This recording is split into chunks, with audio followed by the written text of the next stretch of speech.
Okay, what I want to do now is talk about the moral community. I think this is a really important, really significant idea and concept when we're doing moral philosophy.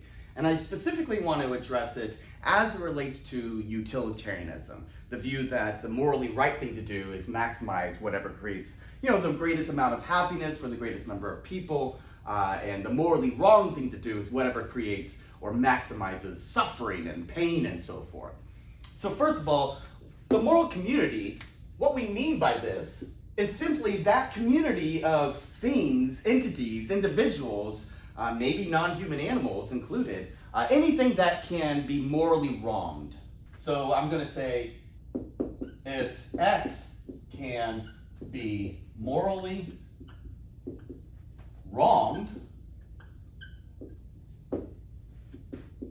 then X is a part of the moral community, right? Notice that if we plug in for X here, like a couch or a table, well, if I destroyed the couch, if I destroyed the table, I haven't done anything wrong to the table. Now, if you owned the couch and I lit it on fire, I might be wronging you, I might be harming you by destroying your property, but I haven't directly harmed the couch. If I spilt a drink all over your table and it caused a stain to appear on your table, I haven't harmed the table itself. You might think that I can only harm something if it has the ability to recognize or experience, in some sense, that harm, right? So a couch or a table may not be harmed in that regard. But you might think, well, what exactly is it going to take? What things could we plug in for X here that would count as being a part of the moral community?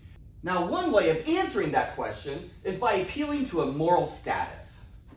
X will be a part of the moral community insofar as X has a moral status. So what do we mean here by moral status?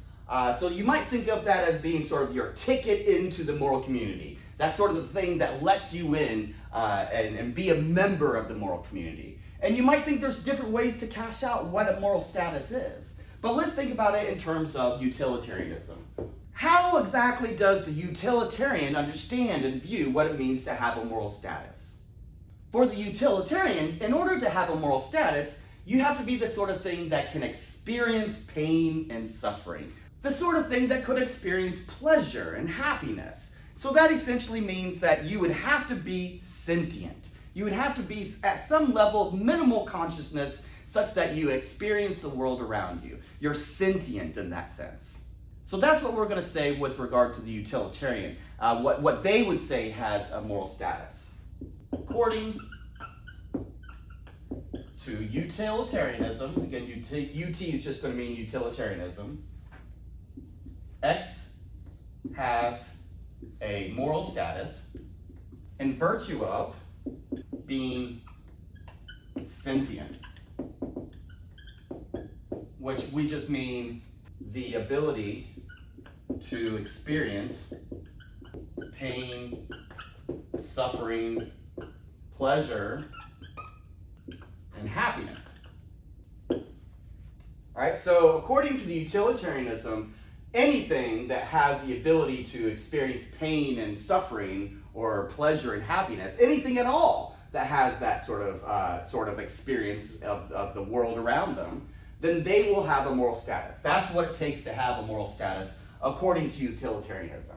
So then we would say, if we will plug in for X here, if X has the ability to experience pain and pleasure and happiness and so forth, then that's what it takes for them to be a part of the moral community, right? So if X has the ability to experience pain and suffering and pleasure and happiness, then that's all that matters, right? So think about all the different things that this would apply to. Think about, it's not just humans, right? It's not just you and me, but it might include, in fact, for the utilitarian, it really does include non-human animals. So anything that has that sentience. Now we might need to be careful. We might ask whether or not a slug has that kind of a sentience. whether a slug or an ant or a spider has the ability to experience pain and pleasure, that's not clear. But clearly, some animals do, right? Some non-human animals like dogs and cats or cows. Cows are very intelligent, by the way. So are pigs. Pigs are very intelligent. Lots of birds, right? So these animals are of the sorts of things that can experience pain and pleasure and suffering and so forth, right? So they would have a moral status. And since they have a moral status, they're a part of the moral community. And given that they're a part of the moral community, it's possible to harm them. So when we cause these non-human animals to experience pain and suffering, we are doing something morally wrong according to this utilitarian view of what the moral community consists of. And that's going to be really important for these utilitarian type arguments, especially for someone like, take for instance, Peter Singer. Peter Singer argues that animals have rights, very similar to how humans like you and I have rights. Now, he does not mean here the sorts of rights that might be considered like some sort of higher order notion of rights, right? He's not talking about the right to get married, for instance, or some other kind of rights that we might understand as a kind of a legal right. Rather, they do have some kind of rights insofar as they have a moral status. Insofar as they're a part of the moral community, they deserve to be treated, with dignity and with respect. And we should not be causing pain and suffering merely so that we can eat them. So that's the kind of view that Singer takes. I haven't included any of Singer's arguments as a reading, but I am including some of Singer's videos. So some of them are a little bit longer, and so I didn't want them to make them required videos, but I did include them as optional videos for you to watch. I think they're really interesting, really important, especially as it relates to this topic of the ethics of eating animals and factory farming. So I do encourage you to go and watch some of those videos